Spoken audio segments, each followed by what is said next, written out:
ეს ახალგაზრდა, რომელიც აქციის მონაწილეებს შეურაცხყოფას აყენებს, ნიკოლოზ სიხარულიძეა. იმ დროს, როდესაც სიხარულიძე კახი-კალაძის შტაბთან ხელჩართულ ჩხუბში მონაწილეობდა, შინაგან საქმეთა სამინისტრო მისი მამის წინააღმდეგ საგამოძიებო მოქმედებებს ატარებდა.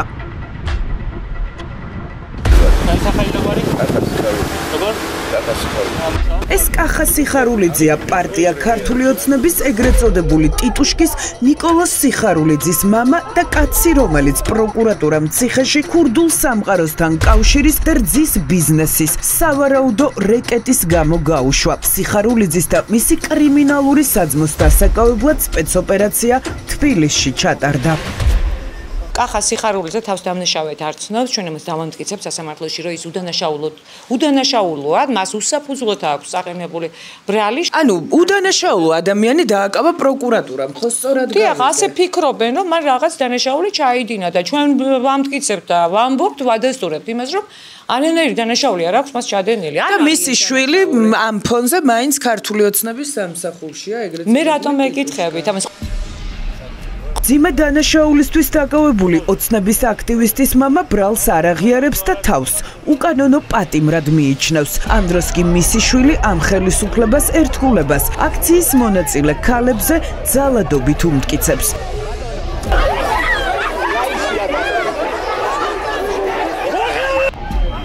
სიხარულიძე კალაძის დასაცავად მის შტაბში მოდარაჯე იმ არაფორმალური ჯგუფის წევრია, რომლებმაც 9 სექტემბერს მელიქიშვილზე აქტივისტები ცემეს.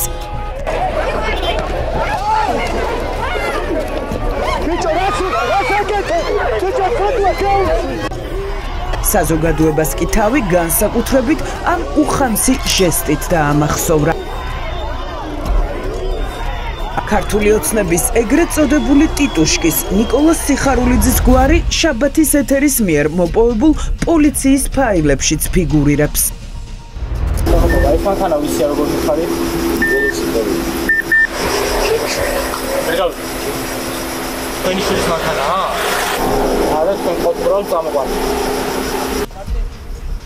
ათწლიანი მუხლით დაკავებული კახა სიხარულიძე გამოძიების ფაილებში შვილს იმ დროს ახსენებს, როდესაც მას საპატრულო პოლიცია მრგვალ ბახთან დაკავებამდე ცოტა ხნით ადრე გადამოწმების მიზნით აჩერებს. ბრალდებული ვიდეო მასალაში საჯარიმო ქვითრის გამოწერამდე სავარაუდოდ ოცნების წარმომადგენლებთან დაკავშირებას ცდილობს, რომ შველას თხოვოს, თუმცა მის სარს არ პასუხობენ.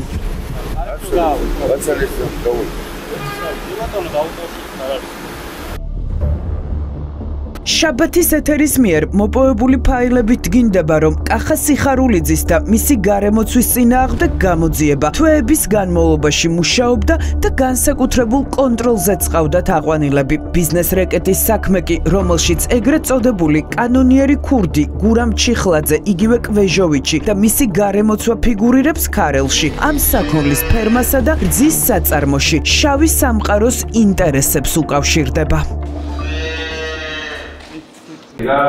Gavureki, obada gavurgeliyor. Orada fırsatımız oluyor. Bu ama sistemde oyun derken genelde bilgiler oyun fantaziyayı orada çözmek lazım.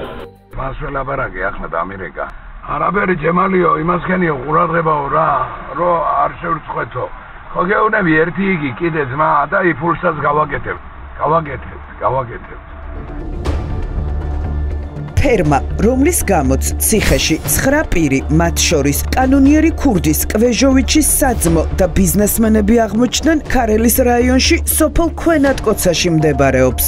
ფერმას 3 მეწილე ჰყავს და მფლობელობაში ჯამში 178 ძროხა და 60 ჰექტარის საძოვარი აქვთ. საქმის მასალების მიხედვით რძით ამარაგებენ კომპანია სანტესაც. კვეჟოვიჩს მიქონდა რძიდან წილი? არ ვიცით ქალბატონო. ულებრივად ჩვენ ვაწარმოებთ დილით სანტეს მანქანა მოდის და მიაგრძე. ვის მიაგდა? რამდენ ლიტრ რძეს გამოიმუშავებთ კვეჟოვიჩთან უნდა შეთანხმებულიყო? არავინ არ კვეჟოვიჩი კაცო, ჩვენ ვაწარმოებთ ის ხმევა მაცივრებში და მიაგთ ჩვეულებრივად. წლიდან წლამდე საწარმოს მოგება იზრდებოდა, რასაც მეწილეებს შორის ჯერ თანხის გამო დაპირისპირება, შემდეგ კი ეგრეთ წოდებული ქურდების ჩარევა, საბოლოოდ კი მათი დაკავება მოჰყვა. ქურდები რომ არ ეკეტებდნენ ამ საწარმოს თქვენ არიც? არაფერი არ ვიცით ვინ არ ეკეტებდა და რა ჩვეულები ერთი წუთი არ გურჯვიდა. აი რა კავშირი უნდა კონდეს კვეჟოვიჩს ქვენად კოცაში რძის საწარმოსთან? არ ვიცით ხალბატონო, არაფერი არ ვიცით. ქურდებს რა კავშირი ქონდათ ძროხებთან? არ ვიცი აქ არავინ გინახია ჩვენ. ჩვენ რო კაცამგონი არავინ არ ყოფილი. მეწილეებს შორის დავა როდის დაიწყო? არ ვიცი, ազատամություն არ გასული. ანუ პოლიციის ნაცვლად ეს ფერმერი კაცი რატო წავიდა ქურდებთან? ნუ ვიცი, რა პრობლემა შეექმნა, როგორ იყო, რანაირად.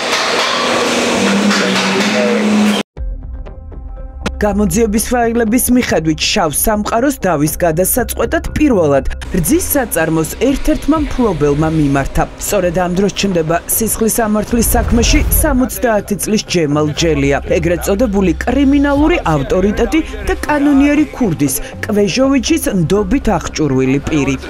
აბა რა ვქენი რა მეორე დღეს. ეგრეთ წოდებულ ძველ ბიჭებს მიმართა მეორე მხარემაც, მათ ძროხების ფერმის საქმის გარჩევაში ქართული ოცნების აქტივისტის მამა კახა სიხარულიძე ჩართეს.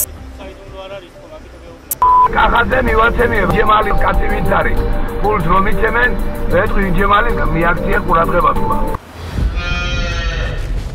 რძის ბიზნესის გამო დაწყებული დავის გადასაწყვეტად ფაილების მიხედვით ჯემალ ჯელია და საწარმოს ერთ-ერთი მფლობელი კანონიერ ქურდ კვეჟოვიჩთან 14 მაისს თურქეთის რესპუბლიკაში გაემგზავრნენ. კვეჟოვიჩი ფერმერს მისი სასარგებლო ვერდიქტის გამოტანას დაპირდა, სანაცვლოდ კი მოგებიდან ყოველთვიური ეგრეთ წოდებული ხარკის გადახდა დააკისრა. ერთი ჩამოსვლა მედაყობაია უნდა ჩამევიდეთ ძმა და იმ 600,000 200,000 მეიტანებენ მან და მე შენიცი ძმა. კანონიერ ქურდთან შეხვედრის ფაქტს არც დაკავებული ბიზნესმენის ადვოკატი არ უარყოფს, თუმცა ამტკიცებს, რომ კვეჟოვიჩი და ფერმერი ნათესავები არიან და ბიზნესმენი იქ მასთან დაბადების დღეზე იმყოფებოდა. ეს შეხვედრა იყო დასამალი არაფერი არ არის, ეს იყო დაბადების დღეზე, არაერთხელ არის ჩასული. რა ჩუქა დაბადების დღეზე? სიყვარული. თუ სიყვარულით აჩუქა ფული? არა.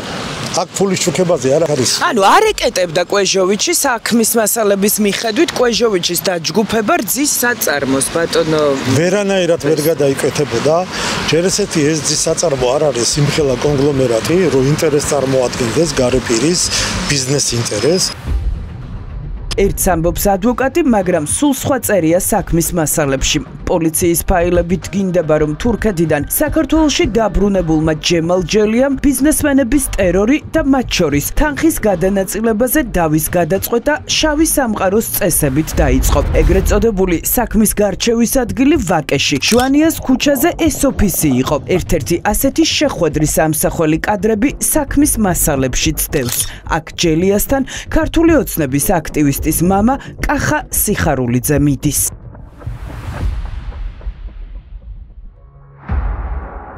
კახა სიხარულიძის წინააღმდეგ ეს კადრები და ჯემალ ჯელიასთან შეხვედრა ახლა ერთ-ერთი სამხილია, მაგრამ პოლიციის ჩანაწერების გაშიფვრის შემდეგ ჩნდება განცდა, რომ მან ბიზნესმენს, რომელმაც დასახმარებლად მიმართა, საქმე ვერ მოუგვარა და მოდავე მხარეს გაურიგდა. გარჩევა გამირთულეს საქმე რა იმახლებს რაღაცა რომ უნდა მოეგვარებინათ პირიქით ამირ დამირიეს რა კაცო არაფერი არ უნდა გარჩევა მაგი ინდონეზიიდან არდა 200,000 უნდა სახში ბული როდადოს საარსებო კახაიას თუ რამე უნდა და მის ეძახს მაგი არა მადლობა კახა მადლობა ამეისვა ტრაქში ის უნდა მაგის მადლობა გაურიგდა თუ არა მოდავე მხარეს სიხარულიძე და მიიღო თუ არა ბიზნეს რეკეტიდან მიღებული ფული. ადვოკატი ამტკიცებს, რომ მსგავსი სამხილი საქმეში არ არსებობს. თქვენ ვერ ნახავთ ვერსად რომ მის ანგარიშსადმე ფული ჩაირიცხა. შეხვედრას ნახეთ, შეხვედრას ვადასტურებ, მაგრამ ეს იყო ცივილური შეხვედრა ადამიანების, ანუ ცივილურად დააკისრეს თანხის ხარკის გადახდა. არ იყო ეს თანხის და ხარკის გადახდა. ეს არ იყო თანხის და ეს ხარკი არ არის, ეს არის ადამიანების მოლაპარაკება იმასთან დაკავშირებით, თუ ვის რა წილი ეკუთვნოდა, იმიტომ რომ ჯემალ რომელაშვილს სურდა სიხარულიძე ბუღალტერია თუ რა კავშირი ქონდა? არა, ბუღალტერი არ არის, მაგრამ ნათესავია ჯემალ რომელაშვილი, რომელსაც გვერდში დაუდგა, უბრალოდ ისმენდა მსმენელი იყო ამ საკითხთან დაკავშირებით. პოლიციის ფაილებით ირკვევა, რომ საბოლოოდ დაპირისპირებულ ბიზნესმენებს შორის დავა არ მოგვარდა და ყველა სფერმიდან შავი სამყაროსთვის ეგრეთ წოდებული ხარკის გადახდა დაევალათ. თავიდან ეს თანხა 15,000 ლარი იყო, მაგრამ საბოლოოდ 30,000 ლარამდე გაიზარდა. ფული ჯემალ ჯელიასთან ირიცხებოდა, საიდანაც წილი ქურდ კვეჟოვიჩთან მიდიოდა. ამას ჯელია სატელეფონო საუბრებშიც არ უარყოფს. მგიდია 7,000 ისეს ხო არ მაინტერესებს 7 გრამია მერე 20 იქნება და 30 მერე ავასები მაგერ ჯიქი ახლა მომიტანს კიდო მაგის დედას ბიზნესის დატერორების სანაცვლოდ მიღებული თანხის რაოდენობას აკონტროლებდა თავად კანონიერი ქურდი კვეჟოვიჩიც. პოლიციის ფაილებში მისი აუდიო ჩანაწერებიც დევს.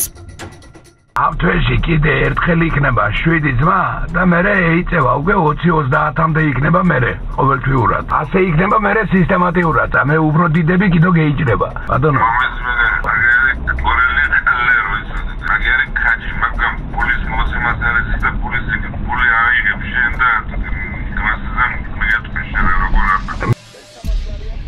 ჯემალ ჯელიას და კანონიერი ქურდის ახლო კავშირებს ფაილებში არაერთი ჩანაწერი ადასტურებს. მათ შორის ერთ-ერთში დაკავებული ჯელია კვეჟოვიჩს მეუღლესთან ერთად ესაუბრება.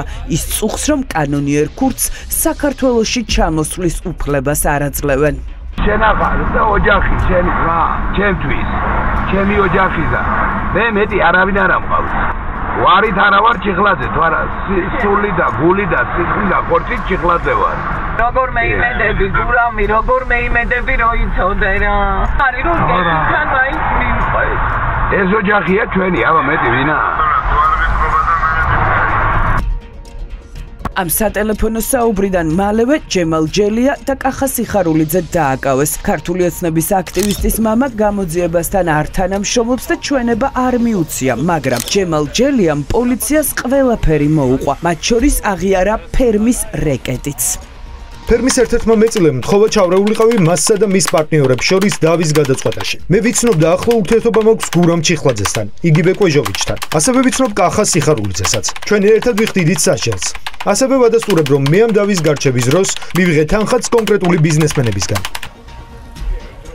აღიარებით ჩვენებაში ეგრეთ წოდებულმა კრიმინალურმა ავტორიტეტმა ხელი კვეჟოვიჩსაც დაადო და ჩვენება მის წინააღმდეგაც მისცა.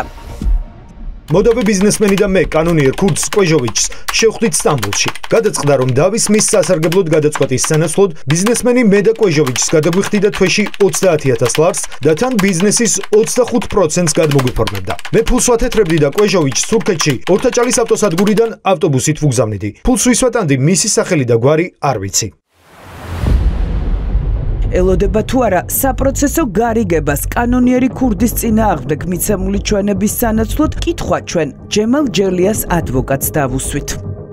აღიარებს ხო დანაშაულს როგორც მისი არა აღიარებს დანაშაულს ჯერჯერობით ხელსადებს კვეჟოვიჩს და მასთან შედარებას ჩვენებაში რაღაცა არასწორად მოხდა რაღაცა ინტერპრეტაცია. ციხეში არიან ფერმერებიც, რძის საწარმოს ყველა მფლობელს ქურდული სამყაროს მიმართვისთვის და გარჩევებში მონაწილეობისთვის მრავალწლიანი ციხე ემუქრებათ, მაგრამ ადვოკატები ამბობენ, რომ მათ პროკურატურა ბრალს ვერ დაუდასტურებს. პირდაპირ შემიძლია განვაცხადო, რომ ეს არის ბრალდების მხარის კარგად შედგენილი ლეგენდა კახა სიხარულიძეს, რომ ის რაღაც გარჩევებში ან გადაწყვეტილების მიღებაში მონაწილეობდა. ჯელიას ჩვენებას გაეცანი. ჯელიას ჩვენება არა მარტო ჩვენება არის თავისთვის საინტერესო, არამედ მისი ჩვენება საინტერესო გახდება სასამართლოზე. სასამართლოზე. რატომ? იმიტომ რომ გამოძიებაში მიცემული ჩვენებას მტკიცების თვეთი არაა. ძროხების ფერმის რეკეტის საქმეზე ბრალი დაუსწრებლად საგამოძიებო უწყებამ კანონიერ ქურდ კვეჟოვიჩსაც წარუდგინა. ეს საქმეც ადასტურებს, რომ საქართველოში პოლიციის რეპუტაცია იმდენად გაცამტვერებულია, რომ ფერმერებიც კი დავის გადასაწყვეტად არა პოლიციას ან სასამართლოს, არამედ შავ სამყაროს მიმართავენ.